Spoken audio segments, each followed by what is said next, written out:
एक कथाकार था, सुंदरकांड का पाठ करता था। तो वो क्या करता था, सुंदरकांड का पाठ करने से पहले एक आसन बिछाता था बाजू, और आसन बिछा के उस आसन पे कोई बैठता नहीं था, आसन बिछाता था और सुंदरकांड का पाठ करता था। तो एक जगह कथा करने गया था, वहां उसने आसन बिछाया, सुंदरकांड का पाठ करना शुरू किया। अब कई लोग होते हैं ना जो संदेह भरी नजरों से देखते हैं, जो खामियां ही निकालना जानते हैं। उसने देखा यार ये जब भी आता है सुंदरकांड पढ़ने पहले तो ये पाखंड करता है, एक आसन बाजू में बिछाता है, खाली पड़ा रहता है और यहाँ बैठा रहता है। तो उस आदमी से रहा नहीं गया, उसने कहा कि मान्यवर ये बताएं कि ये आसन किस लिए बिछाते हो, आप तो बैठते नहीं उस पे। अब कथावाचक ने कहा कि मैं नहीं बैठता, सुंदरकांड करते हैं तो हनुमान जी विराजमान होते हैं। तो बोले कि ये हम कैसे मान लें हनुमान जी बैठते हैं। बोले आज तो कथा समाप्त हो गई है, तो कल जब आसन बिछाऊंगा तो हनुमान जी विराजमान होंगे। तो बोले कि अच्छा तो कल देखते हैं, कल आप आसन बिछाइएगा, कल देखते हैं हनुमान जी आएंगे कि नहीं आएंगे। वो आदमी बोला कि ये आसन मैं ले जाता हूँ, कल लेके आऊंगा। बोला हाँ ले जाओ। अब इन्होंने जाकर के भगवान से, हनुमान जी से प्रार्थना की, हनुमान जी इज्जत बेइज्जती की बात है, अब कल जब मैं आपको निमंत्रित करूं तो कल आपको आना पड़ेगा। उसको कैसे उसकी बुद्धि में ये बात आए कि आप आते हैं वो आप समझो।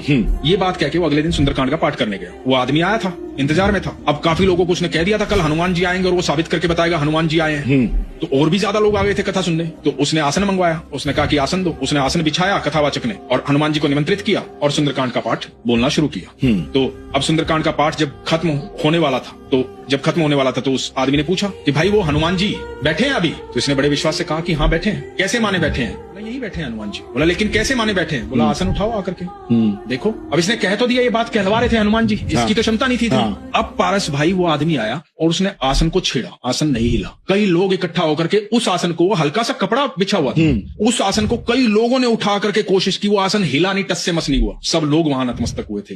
तो ये बल है हमारे हनुमान जी का। एक बार राम जी का नाम लो, हनुमान जी वहां होते। बिल्कुल।